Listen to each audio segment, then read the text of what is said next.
And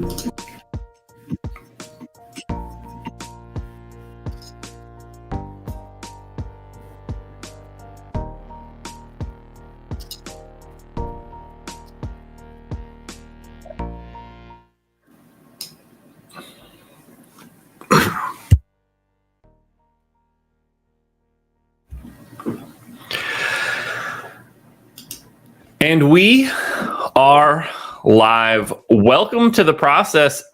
It is Friday, April 7th. I am Josh Engleman, and I'm here to break down an 11-game NBA slate for the final time this regular season. This is going to be the end, folks.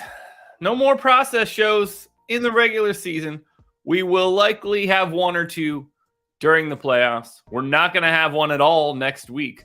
So we're going out, guys. This is it. We started this bad boy back in October. Feels like a different time. Feels like a different life. But we're here for it. It's process time, folks. It's process time. It's been weird now. I think I've been doing this 3 years. I'm tired. I'm ready to sleep in again. It's going to be nice. Not having to wake up at 5 o'clock in the morning on Monday, going to be a good day. It's going to be a good day. Good to have everybody here for those of you that are here. Normally Fridays are our smallest show, plus we've been trickling down. So we're going to only get the core of everybody in here today, but that's fine. I did not play yesterday's slate. Kudos to anybody that did. That just wasn't happening. I'm not playing tonight either. These aren't real slates. Let's see. Who smashed? What was essential? Drew Eubanks was the highest scorer on the slate, obviously. Zach Collins, Josh Giddey, Shea, Chris Dunn, Durant, Bruce Brown. Oh, man, what a disgusting slate. Danny Green, highest scorer for Cleveland. It's comical, guys. Be ready. Today's going to be equally shit, but more teams, so somehow even worse. There are going to be teams that we probably can't even look at right now. This is going to be the most casual form of the process show that we get because there's a decent chance we can't even run crunches, but we'll see where we end up as we go. I mean, there were 3 games this morning that don't have a total yet, which that's when you know the season is at a weird spot, when they don't even list totals to start the day. I got nothing else here, folks. I got nothing left to say. I think it's time for us to dive into this show one final time for the regular season. So, coffee's here. You guys know the drill. Rise and grind, folks. This is the final rise and grind of the regular season. Let's make it a good one. Cheers, everybody.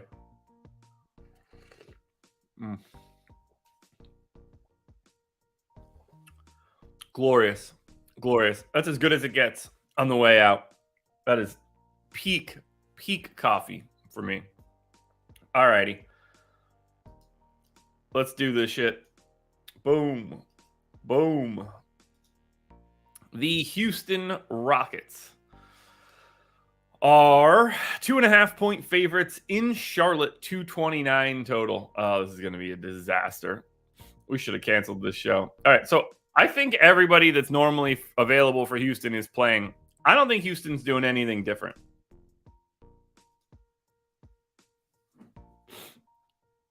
I don't think they're doing anything different.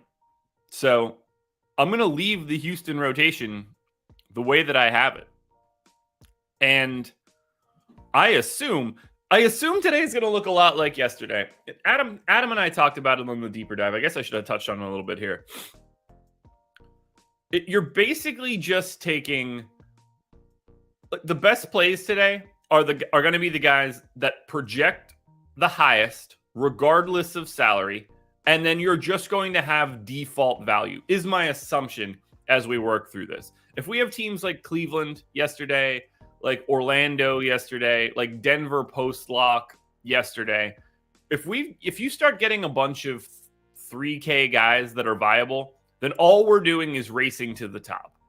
Raw points become all that matters. So Şengün, KPJ, Jalen Green. These three guys are going to look pretty good today by default. I don't even have to know their salaries because they're going to project for 35 to 40 fantasy points, and that's going to be what we're looking for. On the Charlotte side, I assume this is pretty similar to what they've been doing because they just don't have enough bodies. Q tag on DSJ, probable tag on Mark Williams, no LaMelo, Rozier, Oubre, Martin, Hayward, Washington. So this is going to be the same sort of situation we've had for Charlotte as of late too. I don't really have too many changes to make on this end. Now, DSJ has missed the last 4 games. I don't know if they want to try to sit him or not, but I assume he's playing if he can. So the only changes that I have to make, I need to get Mark Williams out there, give him 28 minutes, back up with Nick Richards.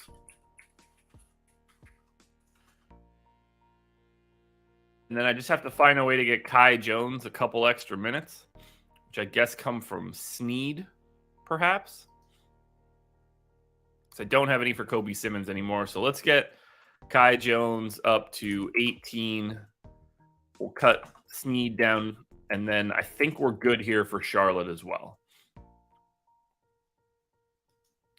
So as we look at Charlotte, actually, I got to make one change.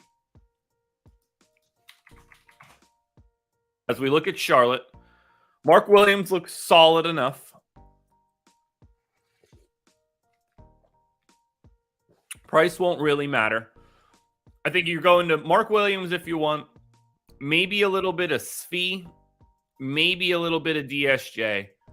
Not a lot of priorities, though, coming from Charlotte. We're just going to have a lot more guys projected better than this. And this isn't a spot to find value. Houston's going to be a little different. Because for Houston, we're getting Jalen Green projected for 38. We're getting KPJ for 40. We're getting Şengün for 38. Now we're talking about guys that you can really get to in a GPP because we're going to have the spend down options. So not too much from Charlotte, but Green, Porter, Şengün should be on the short list. Yeah, S&P, I'm surprised. They must know that Danny Green is, or at least was, cooked. I assume that he would be a very clear part of their playoff rotation, but I think there might not be anything left in the tank.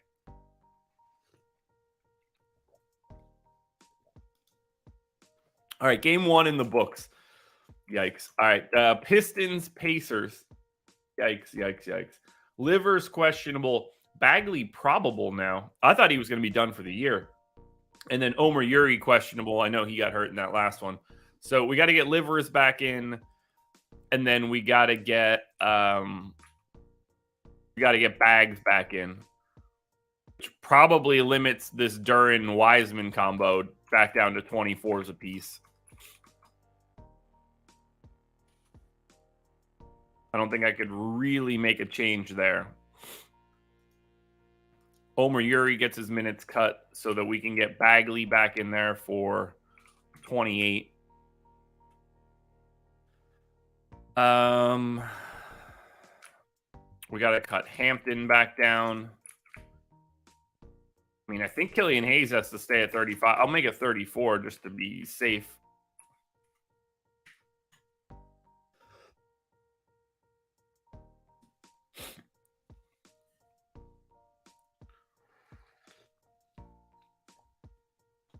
Oh, yeah, today's Good Friday. Totally forgot about that. There's a time in my life where that would have mattered. Not now anymore. All right, 34 for Ivy and Hayes. We got to get Livers in there for, I don't know, 28. That leaves me 24 for Omer Yuri. That's not what I'm going to do. I'm going to give him 20, and I'll hide 4 minutes on Jared Rhoden. Larry, good morning. All right, so that's another game in the books here, or at least another team in the books here with Detroit. Then we go to Indiana. Pacers, Q-tag Jalen Smith, Q-tag TJ McConnell, Q-tag Miles Turner. I'm not projecting Miles Turner in today. I don't know what they're doing. It would be really weird to me if he played.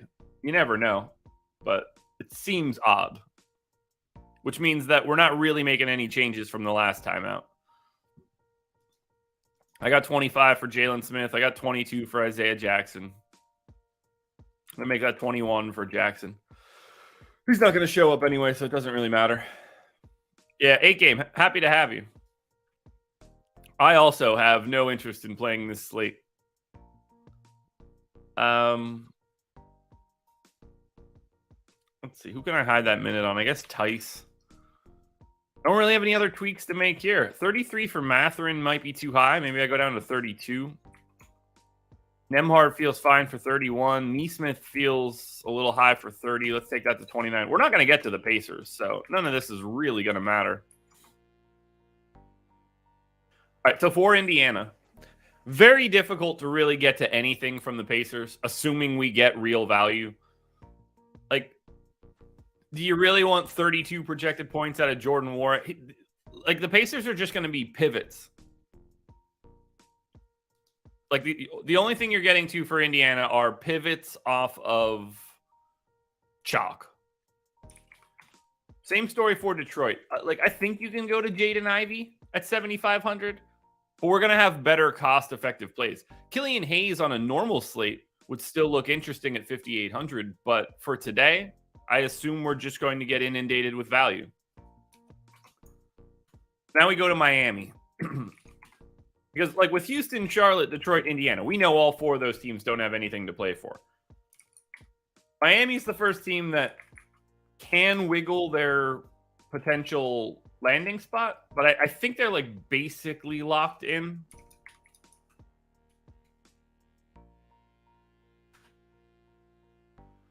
As I look at the Eastern Conference playoff picture, Miami has a 95% chance at the 7th seed, a 5% chance to get to the 6th seed. They're a game back of the Nets, and they don't have the tiebreaker. So the Heat would have to win out, and the Nets would have to lose out for the Heat to get the 6th. It could happen. They're certainly playing for it. So I would be very, very surprised to see Miami not play this one legit. Especially against Washington, team that has nothing to play for. Now, for the Heat, we do have a Q tag. They are on a back-to-back, obviously. They did play last night. But it would surprise me, other than Kyle Lowry not playing, I'm going to assume these guys play. I think you have to try to win if you're going from 7 to 6. Am I going to guarantee that they play today? Fucking no. Not a chance. There's no telling. But it feels like a spot where they should have everybody playing.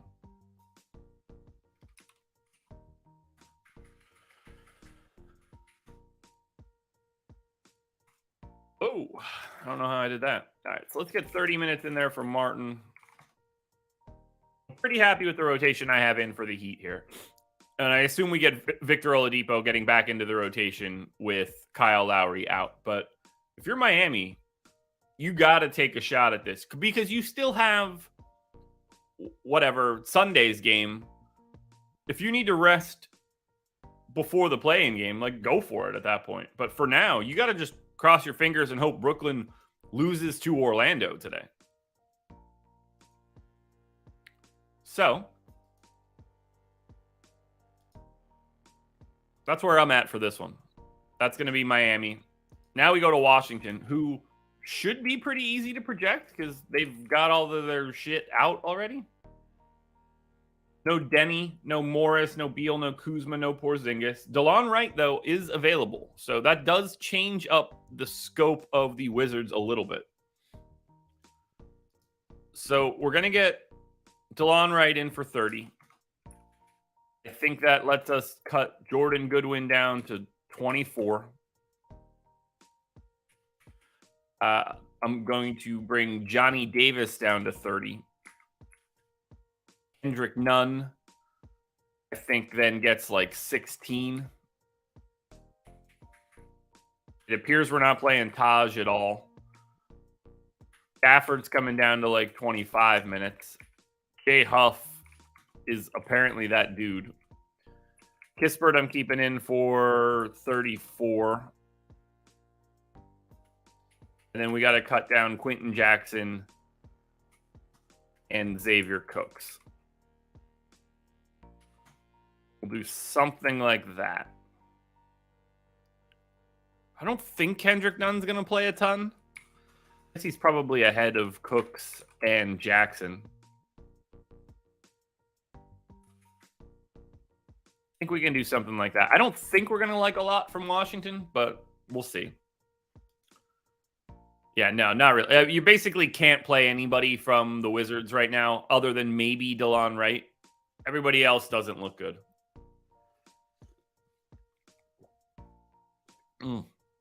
Yo, this coffee is like 99th percentile coffee for the process this year. Makes me happy. For Miami, assuming everybody's in, Hero, Bam, Butler, all look good. Butler is your best option, assuming we have infinite value. Tyler Hero is sort of the best combination if we don't. Still has the big ceiling, but has a more manageable price tag. Those are the only three guys you can play from Miami. All right, Philly and Atlanta. So Sixers locked into the 3 seed. Hawks are essentially locked into the 8. They can catch the Heat, but they don't have the tiebreaker, so that becomes irrelevant. If they're tied, they fall behind the Heat. The Hawks do have the tiebreaker over the Raptors to keep them out of the 9-10. And they're a game ahead of the Raptors right now. So the Hawks want to win this game. They would rather be the 8 seed and only have to win one game. So the Hawks are going to be playing for this one as best I can tell. And then Philly, hard to say that they're going to care about this one on a back-to-back.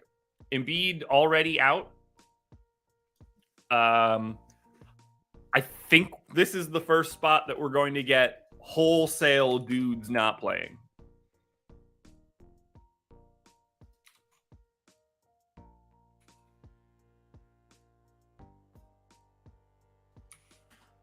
Last night we had no Maxey. I don't know if that means we do get Maxey today.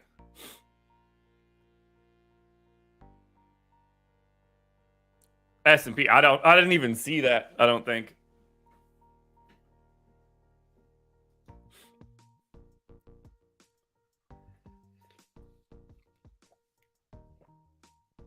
I think we detailed why pretty well too. That's the funny part. All right, so if we're assuming that we get no Harden, no Tucker, no Melton, I mean, I don't totally know where to draw the line on these guys. I'm guessing we don't want to, like, it feels pretty easy to get rid of Harden and Embiid, obviously. Seems like PJ Tucker wouldn't play.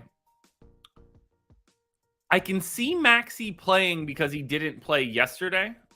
But at the same time, like, I think Maxey's like actually semi-hurt. This is the first tricky spot of the day.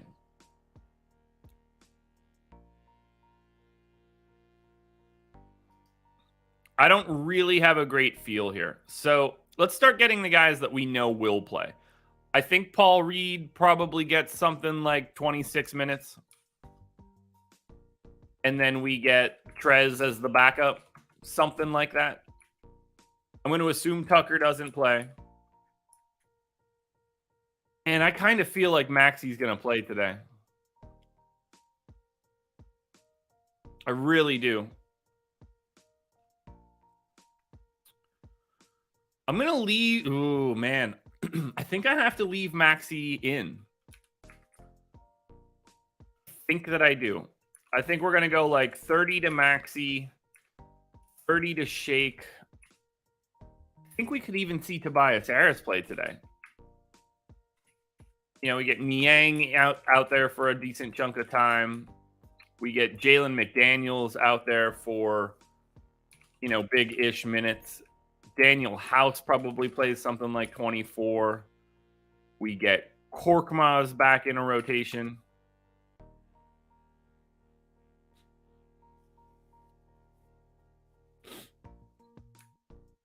I'm guessing we don't get Melton.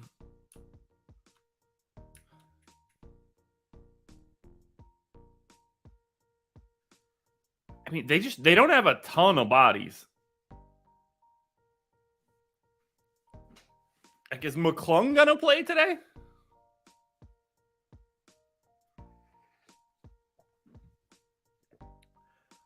Can. That's not how this works. Tobias Harris is not going to play 15 minutes today. He's either playing 30 or he's not playing at all. There's no chance that Tobias Harris is going through a full warm-up to play 15 minutes. That is not how this scenario will play out. I mean, like, most of this we're just guessing on for right now, so I'm going to keep it moving pretty well. I'm going to assume that Mac McClung is actually available here for Philly.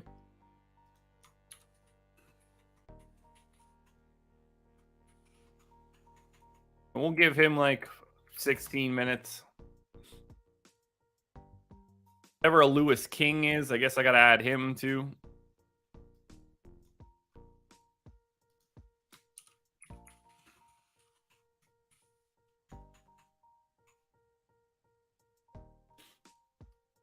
Yeah, maybe we'll get Jaden Springer. We'll go 11 to Jaden Springer, 11 to Lewis King. I don't trust this team, and I don't have anywhere else to hide the minutes for right now. Because if we lose Maxey and if we lose Harris, that's when things start getting really wild for Philly. And I'm not making any like aggressive rate changes right now either. It's just not worth it. Actually, I guess I should. Embiid and Harden is kind of different.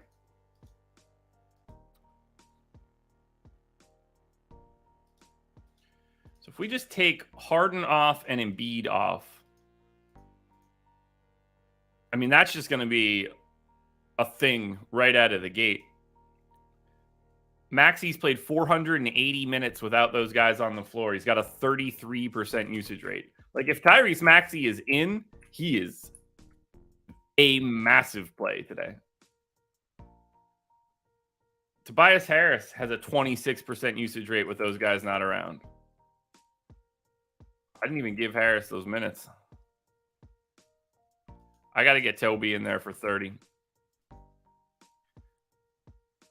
We're going to haircut Springer. We're going to haircut Lewis King. We're going to do it like that. I got to get Harris out there for 26% usage. That will even everybody else out. Does Trez smash 18? No, he doesn't. Okay.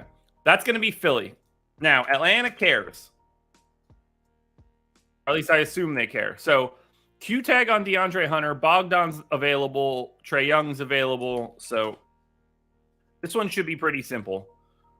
We've got Trae Young in for 34. We got DeJounte in for 36. We're going to make that 35. We got the Capella Okongwu split. We got John Collins in there with Jalen Johnson. We got to bring Sadiq Bey back down because I'm going to assume that DeAndre Hunter is playing. So we'll get DeAndre Hunter back out there.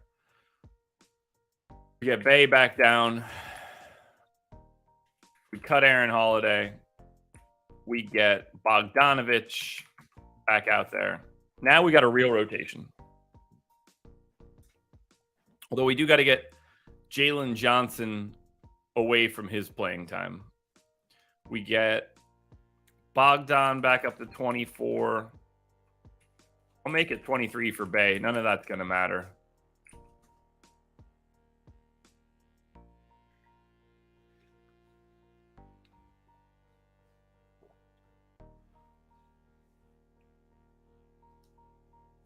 Yeah, I mean, look, here's the good news.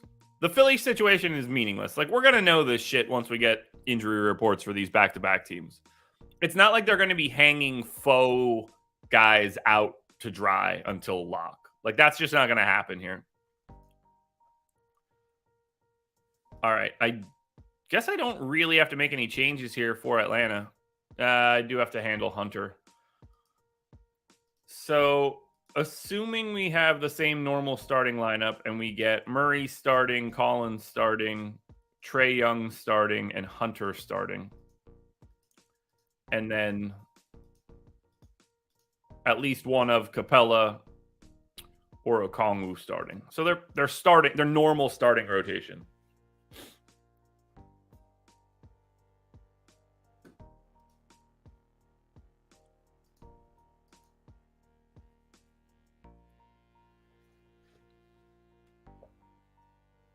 I mean, if Maxi's going to be out until the playoffs, then Maxi would have just been out on the injury reports moving forward. He would have already been out, I think. Yeah, could be Shake Milton Day, that's for sure. It's a hard one to look into. All right, we've got Trey in for 32% usage. Okongwu in for 15. John Collins in for 17. Murray in for 24.5. Hunter in for 19.5. Bella in for 15.5. Bogdanovich for 19. That allows for Sadiq Bey to get to 15. That'll work. All right. So, Atlanta, assuming we get the value that we're expecting, Trae Young looks great. DeJounte Murray looks like playable, but nothing special. Probably not going anywhere else. Now for Philly, Shake Milton will become one of the key value plays if everybody gets ruled out for the Sixers. Tyrese Maxey will be a good play if he happens to play, as would Tobias Harris.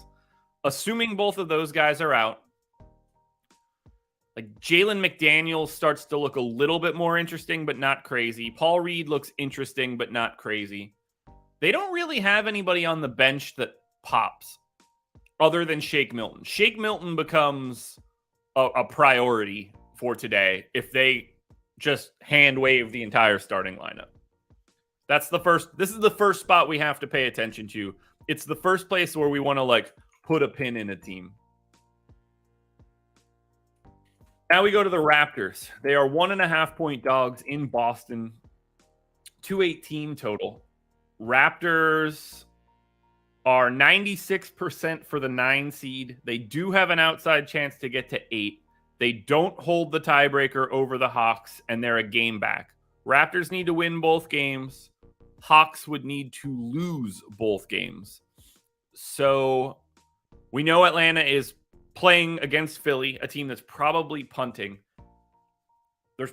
It seems like there's nothing left for the Raptors to do. They hold the tiebreaker over the Bulls, so they can't fall to 10.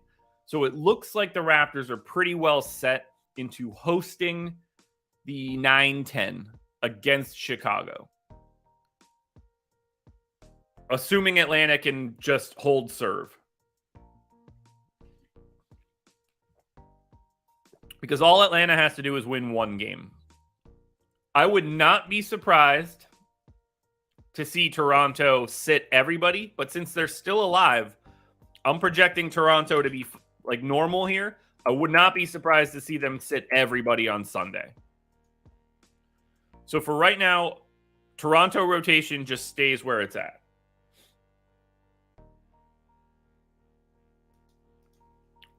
So we're not going to touch anything for Toronto. We did get Gary Trent back this most recent game, so keep an eye there. Now we go to Boston. Boston has absolutely nothing to play for. They are locked into the 2 seed. Nothing going on here. They didn't play yesterday, so this is a real injury report for the Celtics. Q-tag Marcus Smart, Q-tag Derek White, Q-tag Malcolm Brogdon. One of those dudes isn't playing today. Now, the problem lies in the fact that it's not as if we can predict which one it's going to be. But Jaylen Brown and Jason Tatum, by all accounts, are playing today.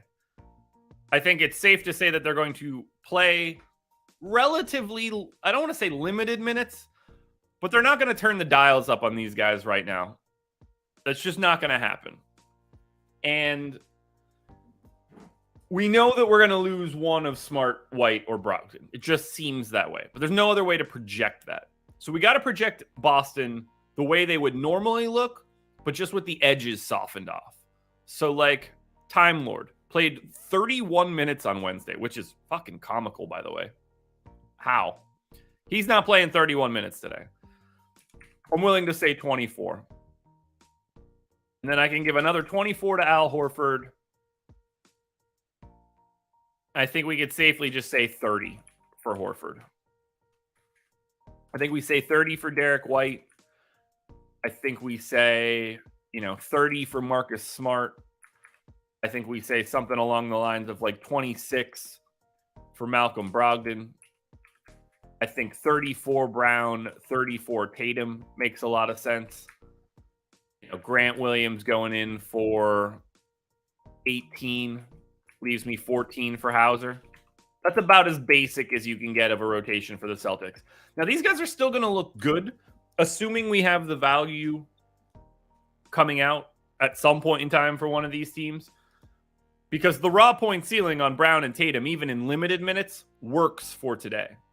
But we need to be aware of like how this actually shakes out. So in games where Brown starts, Tatum starts, Smart starts, that kind of works for me. Just going to go with that. Brown, Tatum, Smart starting.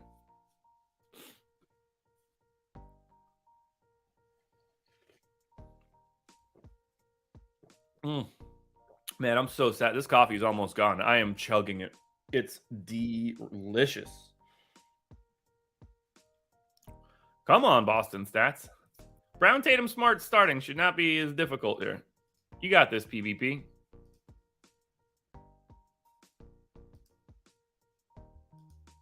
There we go.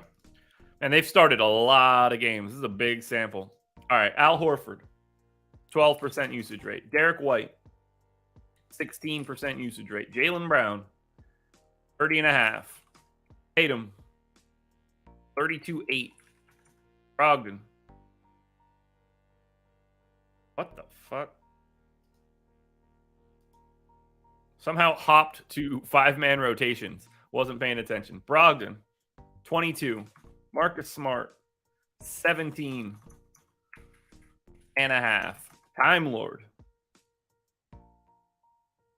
12.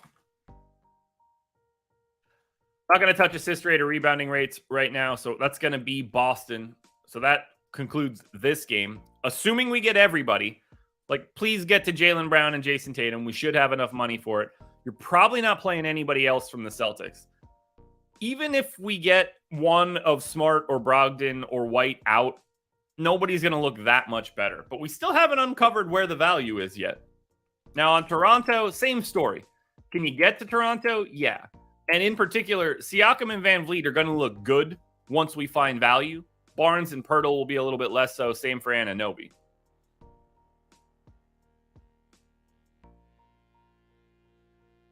So now we'll keep it moving.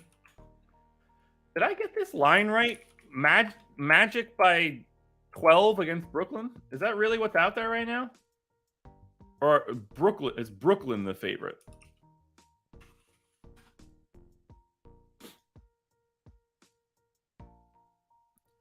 Brooklyn's the favorite. Okay, so I have that transposed. Let's fix that. Not 112 points. They're not that big. Okay. Now we go to Orlando, who we know obviously doesn't have anything to play for. They're on a back-to-back, and they sat everybody yesterday. Now, that is going to make this highly, highly difficult to project. I have no idea. Have they shut these guys down for real? For real?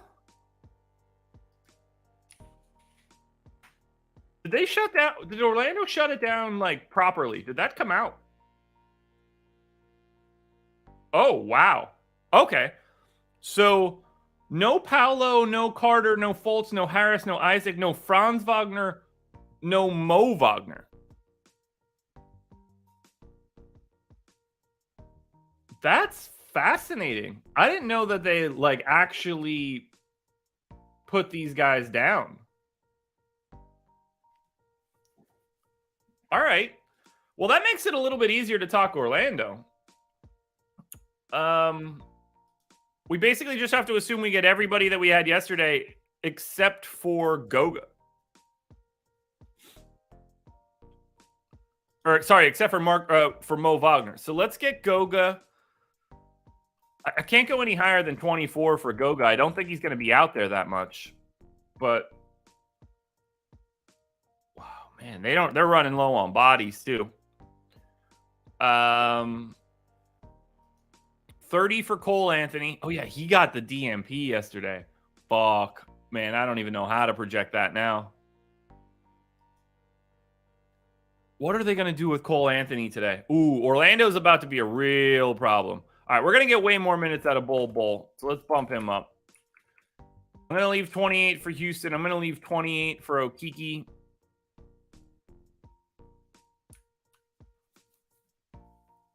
I guess Jay Scrub, who I think I have on a different team.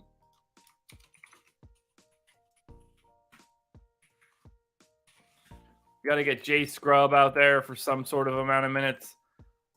I mean, is Suggs? What's the deal with Jalen Suggs for today?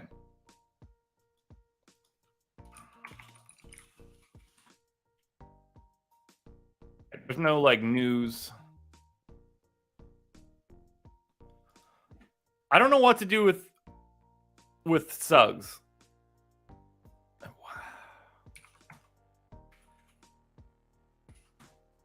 I think this is about as good as we can do for right now.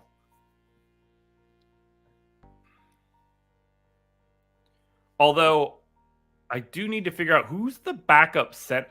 They don't have anybody else.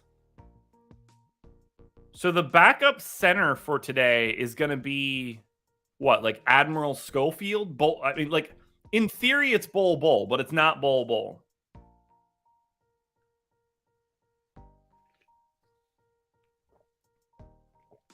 Canican. Yeah, Cole didn't play as many minutes as I thought he would either, considering he played 0.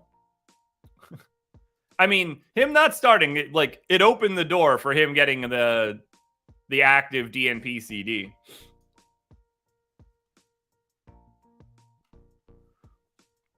But look, it's really hard to want to choose minutes here. I think we probably see maybe 1 or 2 more guys out, but they don't have a lot of bodies. Like, I got them in with 10 right now. 2, 3, 4, 5, 6, 7, 8, 9, 10. I think that's what they have. So, I mean, maybe Goga plays a little bit more because I just don't know if they have anybody that can soak up that playing time. Whoever's playing center tonight that isn't Goga is not a center. So it's going to be a good day for like Day'Ron Sharp.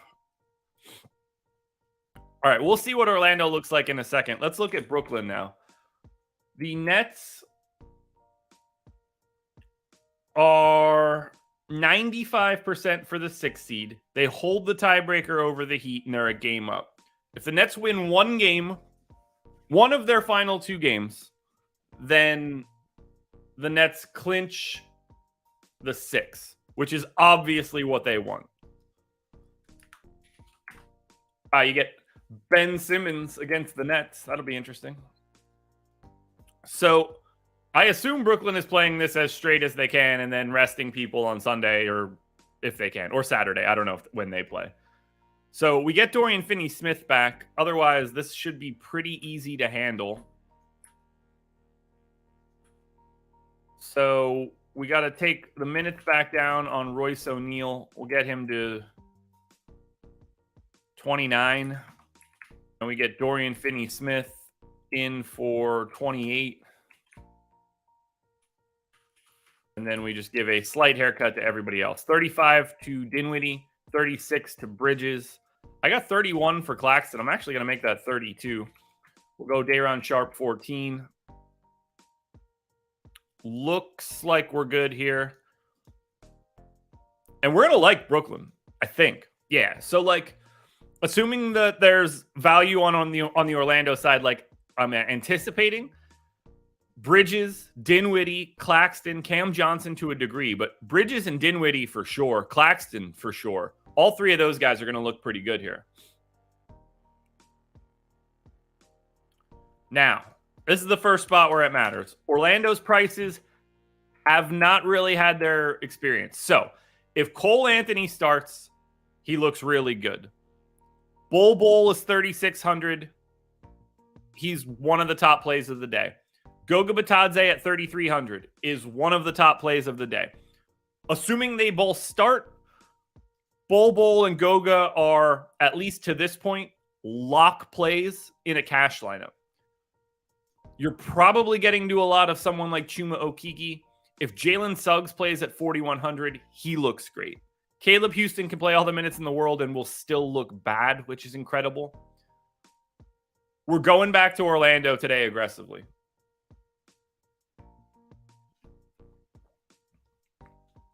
So Orlando is the team hiding the value, at least up until now. All right, we're 6 games through, 45 minutes down. We've got 5 more to go. Great show so far, guys. I think we're really digging into this one in the best way possible. This is the best that you could have. By the way, I'm on the strategy show this morning with Adam. All right, for Memphis, there's nothing to say here for the Grizzlies. They are 92% to get the 2 seed, 8% for the 3 seed. They do not hold the tiebreaker against the Nuggets, so they can't get to 1. They do not hold the tiebreaker against the Kings. So if the Grizzlies lose both games and the Kings win both games, the Kings would get the 2, the Grizzlies would get the 3. Now, the Suns are locked into the 4, and the most likely scenario right now is Clippers playing the Suns. Everything is in flux below. So the Grizzlies and Kings aren't going to be jockeying for anything in particular other than home court against the other one. So I assume for this game, we're going to get the Grizzlies going for it, trying to win now and rest later. Or at least win now and give yourself more information. So we got to project this team like normal, because Milwaukee on the opposite side, they're already sitting everybody. So it's not going to take much for Memphis to do this. And I'm guessing Milwaukee is going to be a place where we find at least a little bit more value too. So I don't want to go too crazy on Memphis. They're 6.5-point favorites. I think that line climbs once we get a real lineup. And once we know Memphis isn't resting anybody.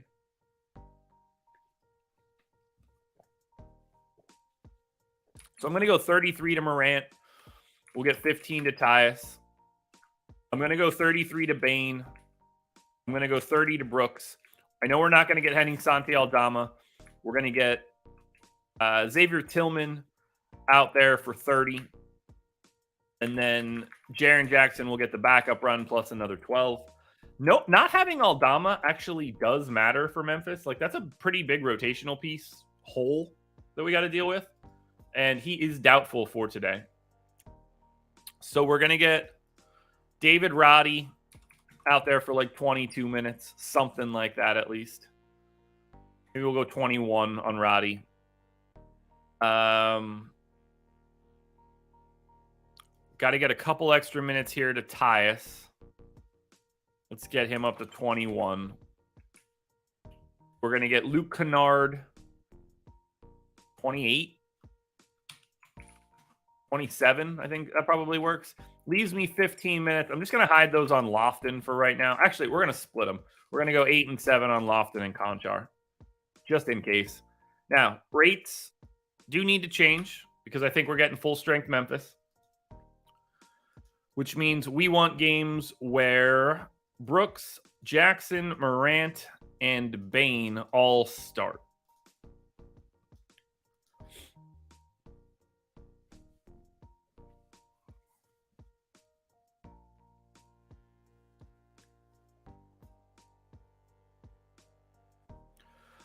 Alrighty, so Desmond Bane, 24.5% usage. Dylan Brooks, 18. Ja Morant, 34.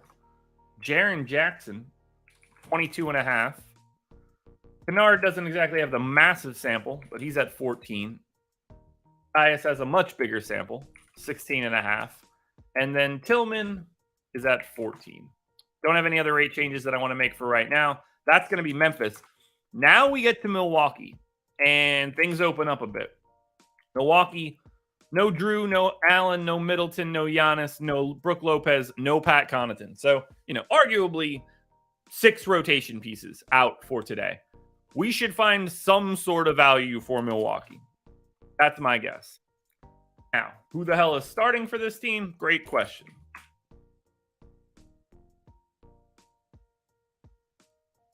I assume we're getting Javon Carter, and he definitely gets a massive rate bump when those guys aren't around. We're going to get Bobby Portis starting at the 5. I'm guessing we get Jay Crowder at the 4.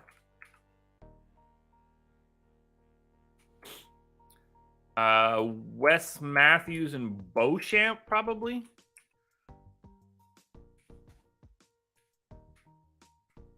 Look, something like that. And then Ingles is going to need a decent chunk of time. Backup center is probably going to be Myers Leonard.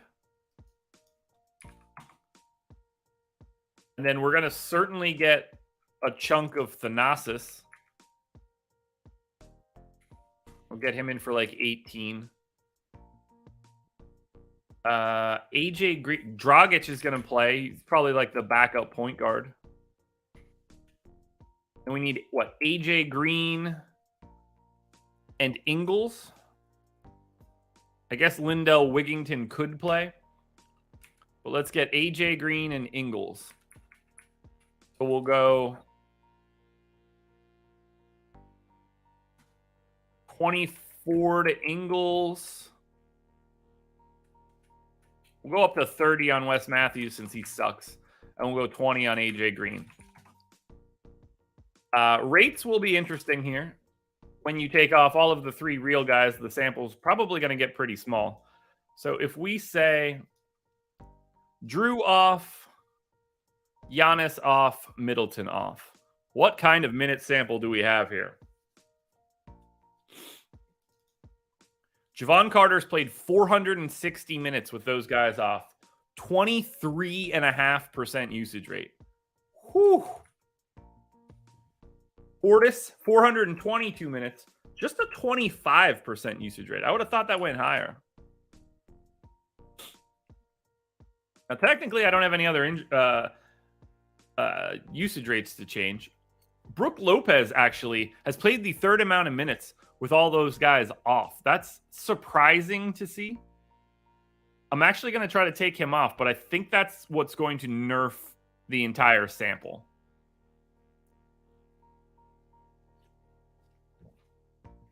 So in that case, we end up getting Beauchamp up to 24. But Portis actually in 177 minutes with all 4 of those guys off is at 28%. So I am going to bump him even further. Javon Carter stays about where he was. Jordan Nwora isn't on this team anymore. So everybody else is just sort of going to get whatever comes to them. Now, this is going to look a little crazy. Okay, so Bobby Portis is a great play today, regardless of how value shakes out. Javon Carter is already 6K, which is annoying. Javon Carter is still a very good play, regardless of value. And then if Marshawn Beauchamp is starting, I think he looks really good at 3,600. You start lumping him into the Orlando guys. Not as much value here for Milwaukee as you would have expected. For Memphis, by all means, get to Ja, get to Jaren Jackson, get to Bane. All 3 of those guys should be pretty easy to get to by the end of the day. No real priorities from the 3, though. All right, we go to Knicks, 7.5-point dogs in New Orleans, 229 total. Knicks are locked into the 5 seed, nothing to play for, which is good. No Jalen Brunson, no Randall, Q tag on RJ Barrett, which leads me to believe that RJ Barrett is going to play today if he can play today. So we just kind of need to project Barrett in and cut everybody down from what we just saw. So let's get Barrett in for his 33 minutes. We are going to need to grab rates.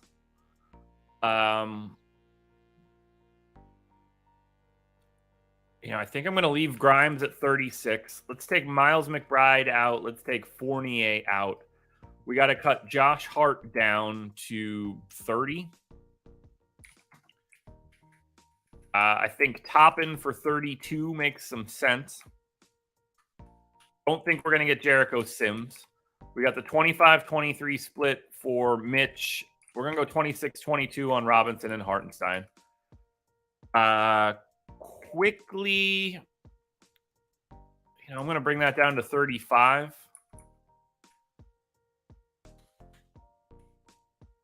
That gives me 13 for McBride and 13 for Fournier. Assuming we have no Brunson, no Randall, that feels like a rotation. Definitely need to grab rates because this had no RJ Barrett now. So we get the Knicks with Randall off and Brunson off. Oh, yeah, the developing Quentin Grimes. S&P, you should have saw Adam and I had some DMs about that one while it was happening, too.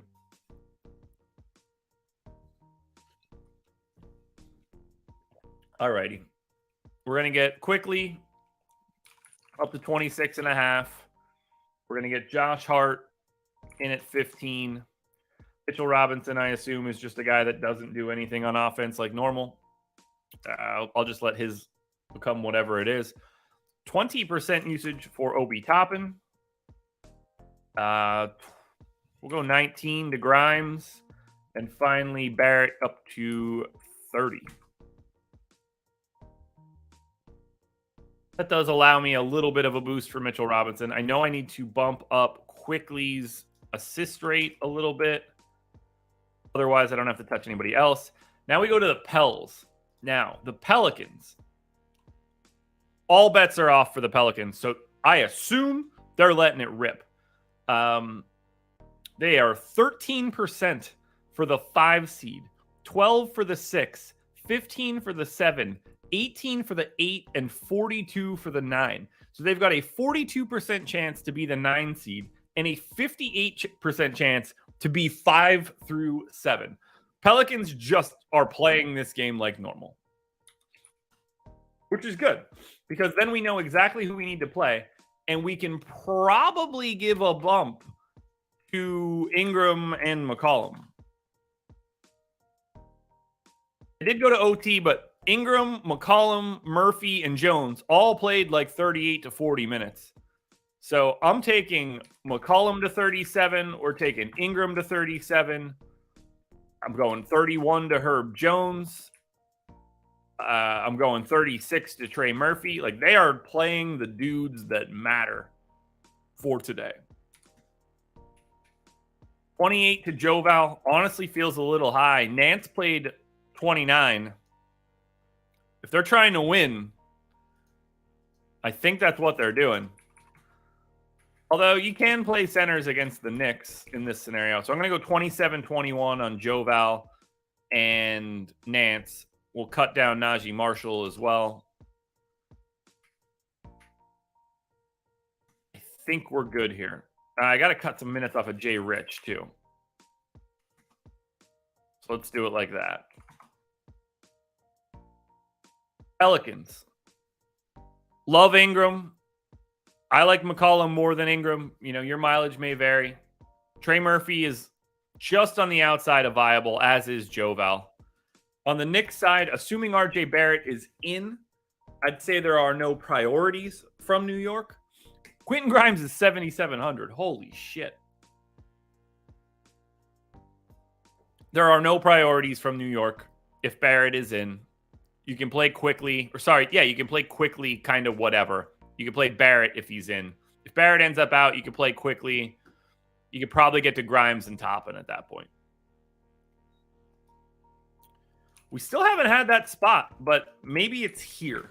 The Bulls are 9-point dogs against Dallas. Now, the Bulls, nothing to play for. They are the 10 seed. Full stop. And we have Q tags on Alex Caruso, Zach LaVine, DeMar DeRozan. But apparently Vooch is available. seems like we're not going to see LaVine and DeRozan. Like, there's just no reason for these guys. But I can't project that yet. But be aware, the Bulls are likely to unlock a ton of value. If we lose DeRozan and LaVine, we're going to be looking at this Chicago team a little bit differently. We're going to look at $3,800 Dosunmu, and, you know, honestly, if like Vooch gets added, $3,500 Drummond. Kobe White's already $5K, so that doesn't help a ton. Javonte Green could fall into some minutes. For right now, though, we have to just sort of maintain status quo for the Bulls. But my guess is we're not going to see Caruso, and we're probably not going to see LaVine and DeRozan. I can't project it right now, though, because they're just properly questionable. Alice, we know, is just playing, and they're playing for it. They've got a very small chance to make the playoffs at this point because the Thunder won last night. But they need the Thunder to lose on the weekend, and the Mavs have to win this game, which means we are getting big minutes out of Kyrie and Luka Doncic if possible. I got them both in for 38 right now. I can't go any higher than that. Just be ready for that to happen. Seems pretty likely.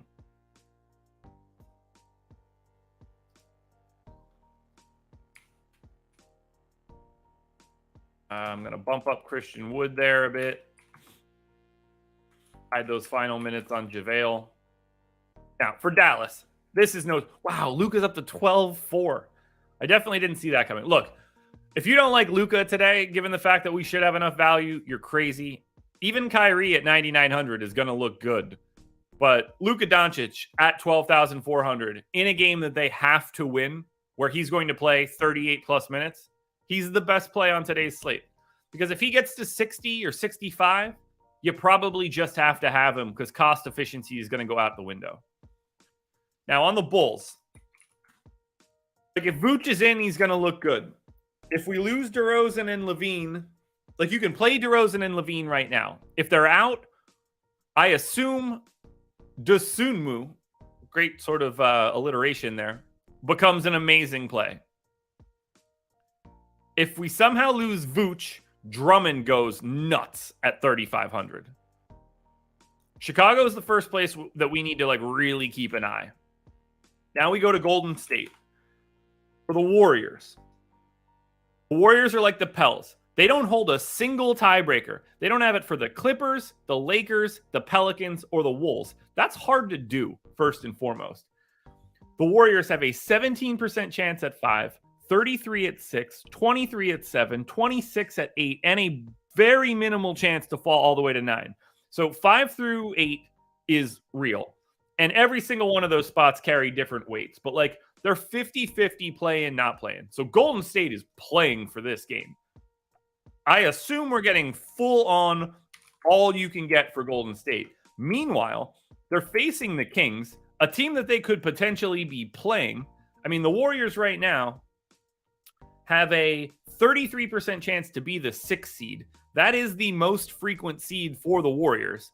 They would play the Kings as the 3 seed if that data plays out. So keep that in mind for whatever you think. But for right now, I'm leaving my Warriors rotation same way as we just saw it. They're playing everybody. They're going full bore. Nobody's on the injury report that matters. So this is going to be Golden State. Now, Sacramento, they got nothing to play for. And they have complicated matters by listing everybody as questionable right now. Fox, Herter, Lyles, Mitchell, Monk, Murray, Sabonis. All questionable. This is the spot where the value comes from because those guys are going to get ruled out. And when they do, this Sacramento becomes the problem. They become a massive, massive problem.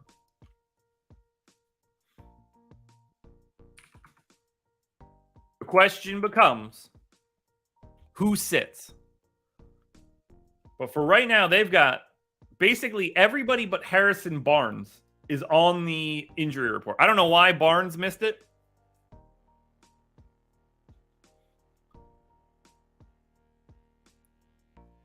I don't know. They don't even have a lot of like additional guys.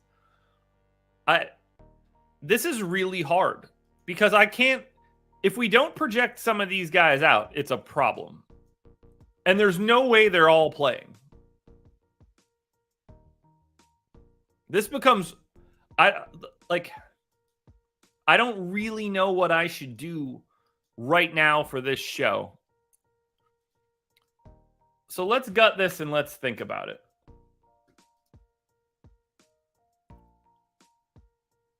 Because mostly I just want to see the prices on the guys that could play. So let's give 24 minutes to Alex Len. Let's give 24 minutes to Rashawn Holmes. We're going to give, I'm going to say Metu plays like 24 minutes. Let's get these guys in there. They got PJ Dozier. I got to add him to the team.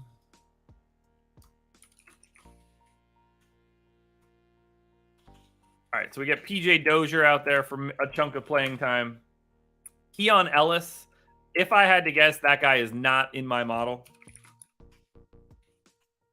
Holy shit, he is. Good deal. All right, Keon Ellis is in for 24. Terrence Davis will pop in for 24. Kessler Edwards for 24. Now that's everybody that isn't questionable. 1, 2, 3, 4, 5, 6, 7. Okay, so that's the 7 guys. So now I'm just going to start splitting minutes on the rest of the guys that don't matter. So we'll go, another 24 to Trey Lyles. I know Delhi is out, but I am going to hide 14 minutes on him so I can just project the rest of these guys.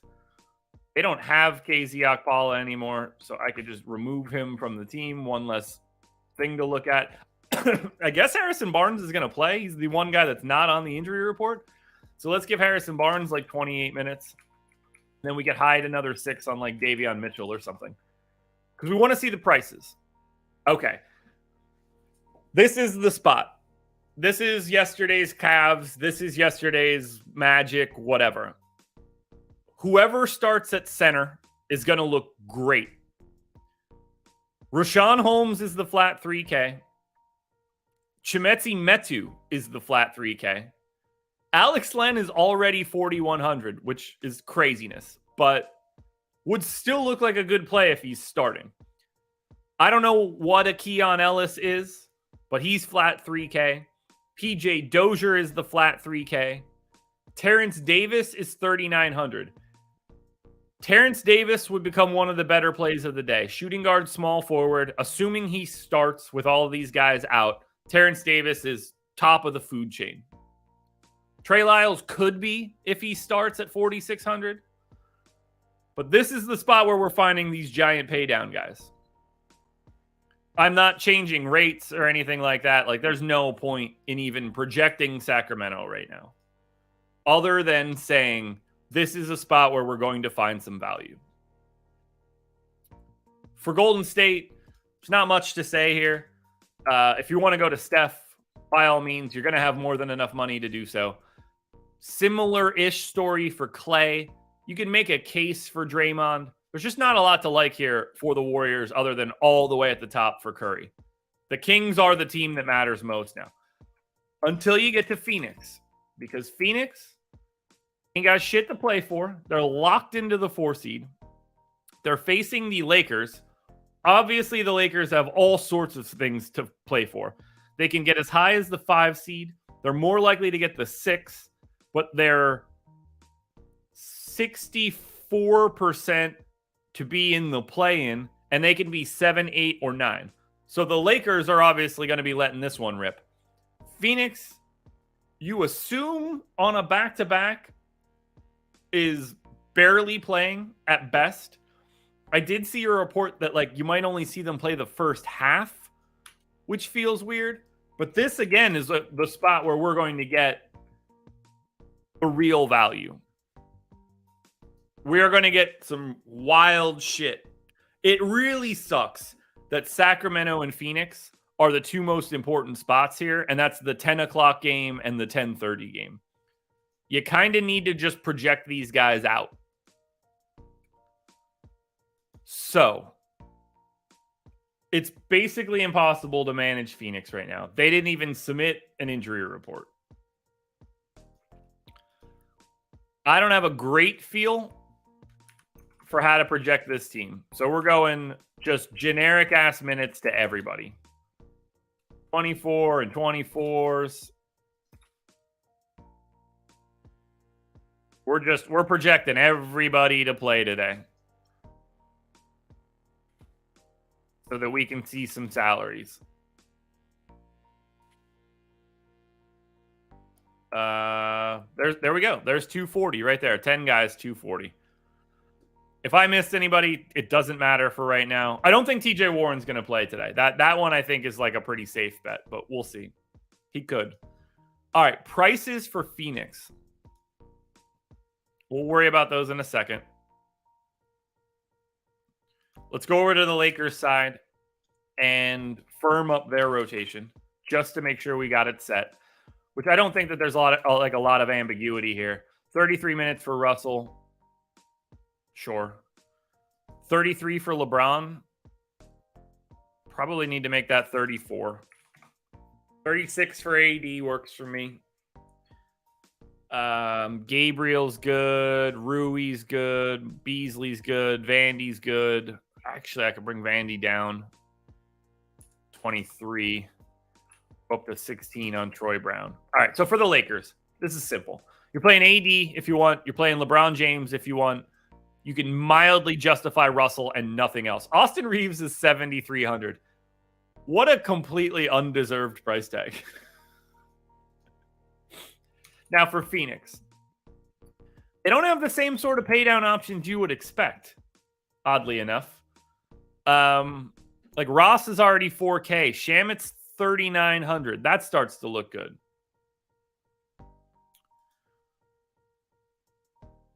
You know, like Biyombo, if he starts, is okay, but nothing crazy. Campaign, if he starts and plays 30 minutes, could be pretty good at 4,200.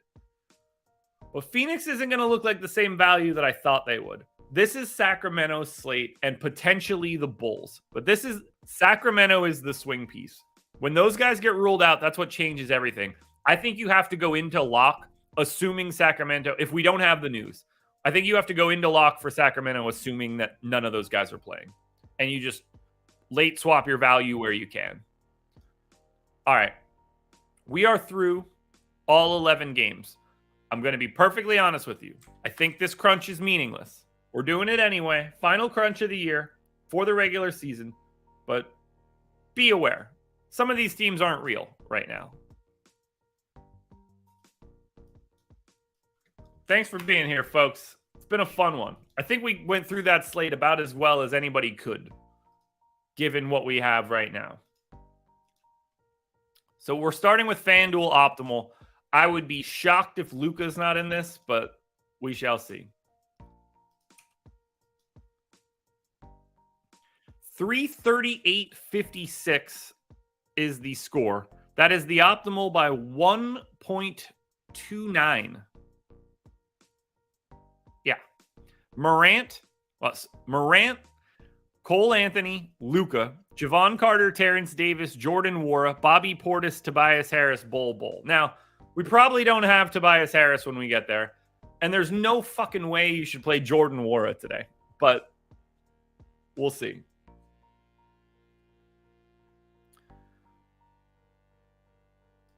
Power rankings, which will be a little bit easier to look at. But again, don't read into these at all.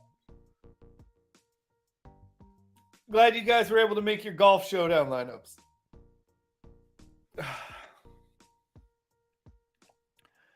Looking like Javon Carter is going to be the top guy on FanDuel, at least for right now, with Luka, Portis, Cole Anthony, and Killian Hayes rounding it out. I'm going to sneeze.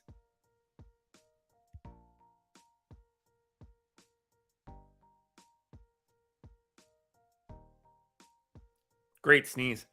Javon Carter at the top of the list. Bobby Portis, too. Luka Doncic, Cole Anthony, Chuma Okeke. After that, buckle up. We're going to have a bunch of value, but that makes some sense to me. Now we go to DraftKings. What a ridiculous slate. So, as we look at DK,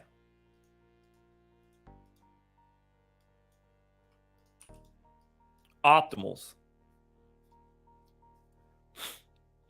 Jalen Suggs, Cole Anthony, Brandon Ingram, Bol, Goga, Luka, Portis, and in this case, Chimezie Metu. But I don't think we'll struggle to find a 3K guy to slot into some of these spots. 307.88. That is the optimal. It's the optimal by like 0.21. Metu is going to end up being probably an issue, but he's probably going to, he's actually going to look like if you project Chimezie Metu for 24 minutes, things are going to look pretty damn good. Now, power rankings. The final power rankings of the year for the regular season, that is.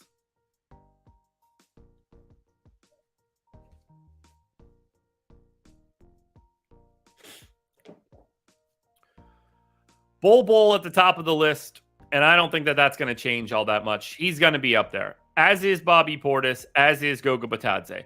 Assuming we get a bunch of Kings guys sitting, Terrence Davis at 4 or 3 or 2 or whatever looks right to me. So does Okeke. So does Shake Milton, Cole Anthony, Metu, Luka as the preferred pay-up option. All of this looks good to me. Like, you're going to see those guys be at the top of most lists for today. I didn't even look at the contests for today. Is it worth playing? I assume the answer is no. Like, the only way I'm playing is if there's 100 up top. Uh-oh, my mouse got stuck there. Yeah, it's 50K up top. There's no way I'm playing this garbage. Well, folks, we have reached the end of the line. 11 games up, 11 games down.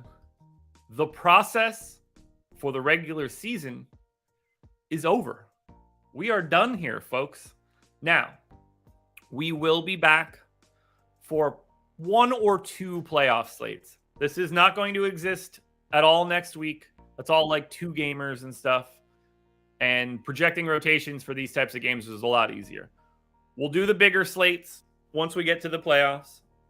We'll still have, your strategy shows, deeper dives, live before locks, everything next week. So don't think that that stuff is going anywhere. I'll still have contenders videos for all those 2 game slates as well. And probably if it gets to just a 1 game slate, we'd be doing showdown stuff. But for now, we're done. It's been a year, man. It's been a long year. It's been a long season. I say good riddance to it, but that's where I'm at. Thank you to all of you that have been here all year, even the people that haven't been here all year that are just here right now. Thank you guys. This is the most fun thing that I do. I love this show so much. I think I said it last year that we might kick it from 6:30 to 7. I didn't end up doing that. That might happen next year. It might happen in a completely different way. I don't know what we're going to end up doing. All I know is I love this piece of content. It just makes me tired. Good luck to everybody today. Have a good weekend. I'll see you guys again in like a week's plus time. This was the process.